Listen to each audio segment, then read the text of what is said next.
तो कई बार सोचने के बाद आखिर वो वीडियो बन ही गया, जिसकी चाहत मैंने रखी भी नहीं थी, क्योंकि 23 के साल में ऐसे ऐसे मूवीज़ देखने मिले जिसमें टॉप 10 की लिस्ट होने के बावजूद किसे मैं नंबर 1 पे रखूं और किसे नंबर 10 पे, ये समझ से परे रहा था।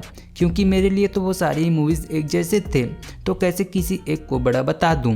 वो तो शुक्रिया पीजे भाई का जो उन्हीं से ऐसी प्रेरणा हमें भी मिले कि टॉप 10 की लिस्ट लाने के बजाय क्यों ना उन सभी मूवीज़ की बातें करें जो 23 के साल में हमारे दिल जीते हो। और इसीलिए आज हम वो वीडियो भी लेके आ चुके हैं जिसके तहत 23 के साल के उन मूवीज़ की बातें करेंगे जिन्होंने दिल जीते हैं हमारे।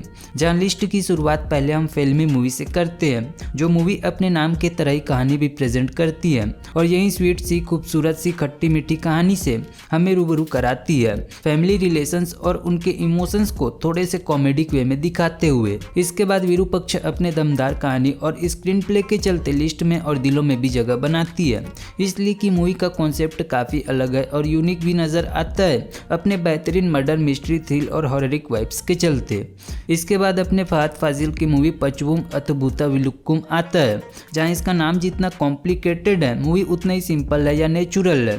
मैंने फाफा की नजान प्रकाशन देखी है और उस औरत की ये मूवी तो नहीं, लेकिन उसी रूट्स को मूवी जरूर से फॉलो करती है और एक काफ़ी अच्छी खूबसूरत सी मूवी डिलीवर करती है। इसके बाद डाडा, गुड नाइट और अयोती, ये तीनों ही मूवीज़ पिछले साल तमिल सिनेमा इंडस्ट्री से आई है और तीनों ने दिल खुश किए हैं। इमोशंस और ड्रामा पे मूवीज़ खेलती है और अपनी अपनी जगह पे तीनों ने काफ़ी अच्छे से इंटरटेन किए और जो मैसेज देने चाहे थे वो भी दिए। फिर इरट्टा, ये मूवी मुझे हमेशा अपने क्लाइमेक्स के लिए याद रहेगा। पूरी मूवी एक तरफ और इसका क्लाइमेक्स एक तरफ, जो ये ट्विस्ट फेंक के मूवी देती है, घंटों तक आप भी उदास न बैठे रहे तो कहना। ये 23 के साल की मस्ट वॉचेबल मूवी में से एक है, अगर सरप्राइज कर देने वाले मूवी के हिसाब से इसे देखे तो।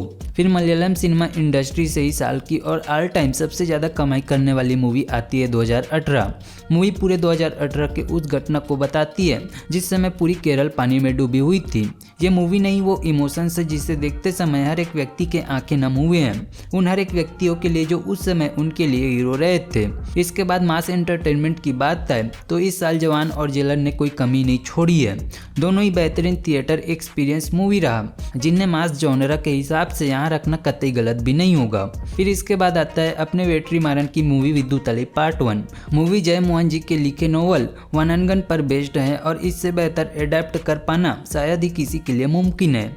ऐसे वर्ल्ड क्रिएट कर पाना हम वेट्री मारन से ही उम्मीद कर सकते हैं और उसमें सूरी का ट्रांसफॉर्मेशंस और परफॉर्मेंस, भाई साहब कोई भी अवार्ड उनके परफॉर्मेंस को बयान नहीं करा सकता। फिर इसके बाद आता है कन्नड़ा इंडस्ट्री को एक बार फिर से पहचान देते हुए रक्षित शेट्टी की मूवी सप्तसागरा दाचे इलो। जहाँ कोई रोमांटिक बेदर्दी मूवी की बात हो उसमें इसका जिक्र न किया जाए ऐसा तो हो ही नहीं सकता।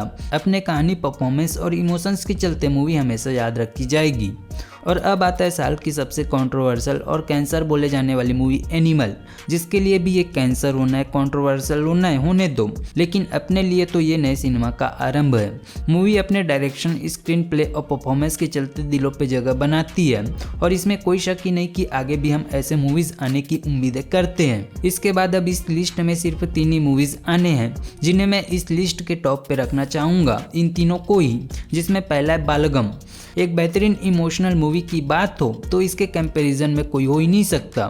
इसे देखते समय अगर आंखों से आंसू न आए तो कहना, यकीन नहीं तो जब गांव-गांव में स्क्रीनिंग कराई गई तो उस बीच लोग रोए हुए हैं और इसके लिए रोना भी डिजर्विंग है, खासकर इसके एंडिंग में। मूवी काफ़ी कुछ सीख दे जाती है फैमिली के बड़ों के लिए, जिसे नहीं देखे तो जरूर से देख लेना। इसके बाद दूसरा है 12th फेल। इस मूवी के बारे में मुझे ज़्यादा कुछ बताने की ज़रूरत ही नहीं, क्योंकि आप इसके बारे में जानते ही होंगे और मैंने भी इसे हाल ही में देखा, जिसके बाद ही इस वीडियो को बनाने की हिम्मत आई, वरना छोड़ ही दिया था कि ये वीडियो भी बनाना है।